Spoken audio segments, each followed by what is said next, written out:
We don't like to call them youth at risk. Muriel likes to call them the forgotten ones. No education, there's no system suitable for them.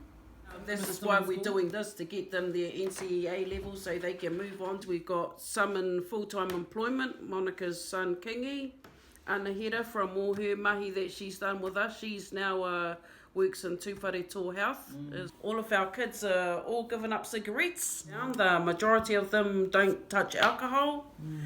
Their crime levels have dropped significantly to where I had a hui with the youth police officer today for one of our young boys, and she was just blown away by, firstly, the sight of him and the how much he's grown, because they haven't seen or heard anything of him for a while.